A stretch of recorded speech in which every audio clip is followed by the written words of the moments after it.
Hi everyone, welcome back to Hope and Coffee. I'm Hope, and with me is my coffee, as per usual, even though it is a little bit later in the evening and we are kind of winding down in the day.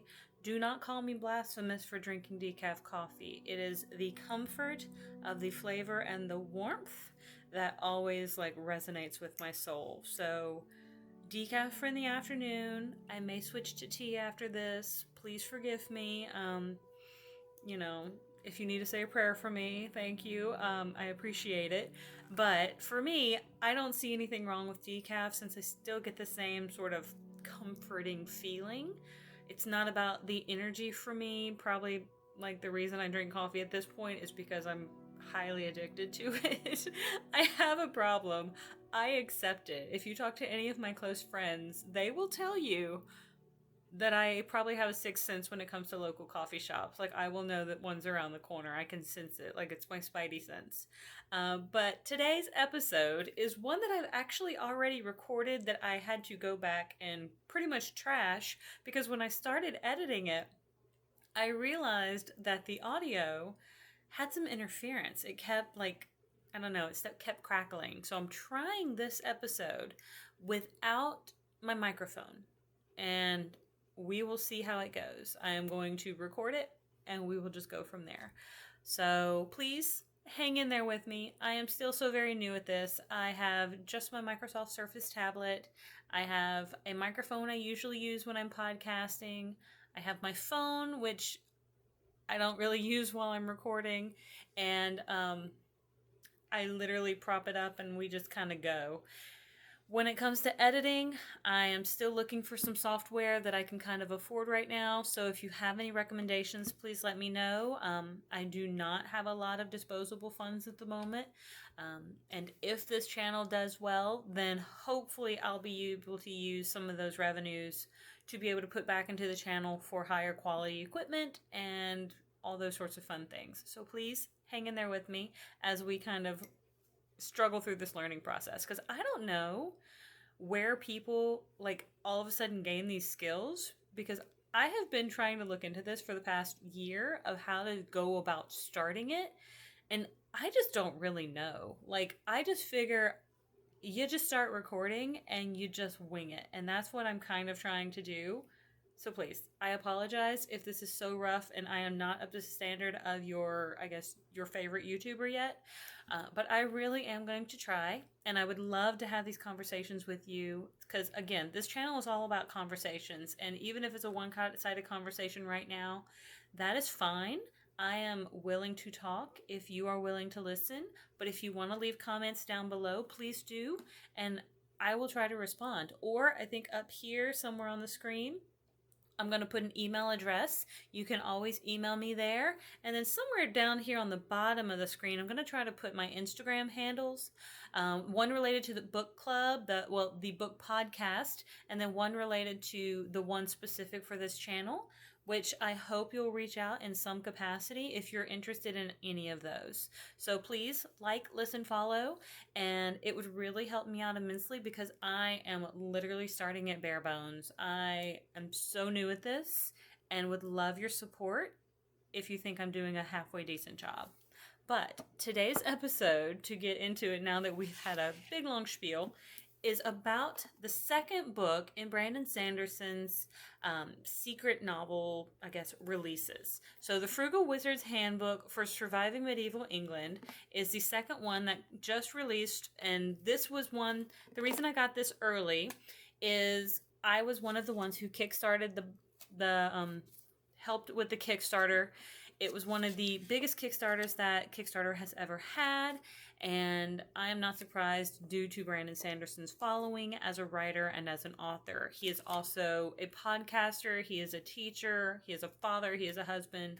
He is such a well-rounded, just cool dude in my personal opinion. So I really hope, if nothing else, you may just be interested in wanting to hear what the book is about. I would love if you went and picked up a copy and told me what you thought, but I'm going to read the little blurb just right off the back, so I'm just going to quote it. We here at Frugal Wizards Inc. are committed to providing you with the highest quality experience possible, available to any true wizard for a reasonable price. We provide the fun, you provide the body. Asterisk. And the money. Don't forget the money. And also, we mean your own body, although we don't ask too many questions. So, that is the blurb on the back, and I do really love this because this was a really fun book. When it comes to picking up Brandon Sanderson's books, it is often expected that we are going to get a high fantasy book. It is frequently a whole new world, a whole new magic system. It is something we really haven't encountered in a lot of other books or literature, movies. He's very creative when it comes to developing these magic systems. And I wanted to be able to highlight this book because I think it reads like the most fun book that he has written for himself. That's what it reads like to me. From a reader standpoint, it does not seem to fit his style. I have just read a lot of his works, and I seem to understand personally, he has a style that runs the gambit of everything from dramatic to like kind of tear-jerky to very high fantasy to tongue-in-cheek. And this one is fun and playful and kind of reads a little bit like it's kind of fun. No, it's kind of like, okay, imagine you purchase real estate on a timeline, and you as a person, they gave you some outfits and they said, okay, away you go. We're gonna pretty much drop ship you into your timeline and have fun. And so that's what happens to this character, although this particular character, Jimmy, has not prepared the way he was supposed to prepare before he entered this timeline. He was trying to escape a situation that was outside of the timeline. So this is like a modern day book where you got mobsters and gangsters and you've got all sorts of things like that. It's just kind of modern day. But it's a little bit futuristic in the fact that they do have this ability to be able to purchase timeline real estate. And so he kind of gets dropped into the timeline. Just imagine, in my personal opinion, this is what I imagine, you get Star Trek kind of like dropped into a situation, but he didn't prepare correctly, and now all of his memories are pretty much gone, and the guidebook that he was supposed to have has exploded. It has burned up. He does not have his guidebook to help him figure out this world.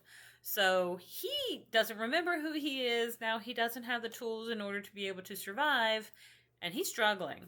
And you have to imagine that it is medieval England, but not the medieval England that we kind of know on current timeline.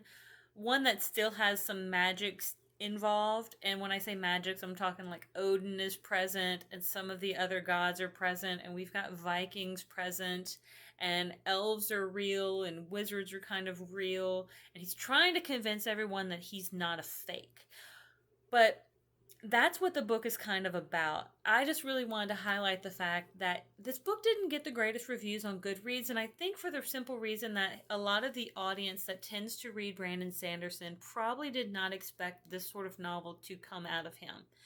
I, however, when I listened to his little outro, because Brandon Sanderson did the outro on the audiobook, he talked about this being a book that rolled around in his head, like the idea rolled around in his head for a few years before he really decided to try to write it. And this is the book that came out of it because he had the time to do it. I thought it was fun. I gave it 4 stars. I would absolutely recommend this as a lighthearted read for people who just want something that's silly and whimsical and a little action-packed and a little goofy, but really still an enjoyable read. And if you like Brandon Sanderson at all, I certainly ask you to give this book a chance. And if you like fantasy at all, it reads kind of fiction, a little more sci-fi fiction rather than high fantasy, high epic fantasy, the way sometimes he normally writes. But think it's still worth the read. But that is my spiel. Please give it a listen, and please look forward to the episode on our podcast, Books Are Magical. And I'll see you on the next page. Have a great one.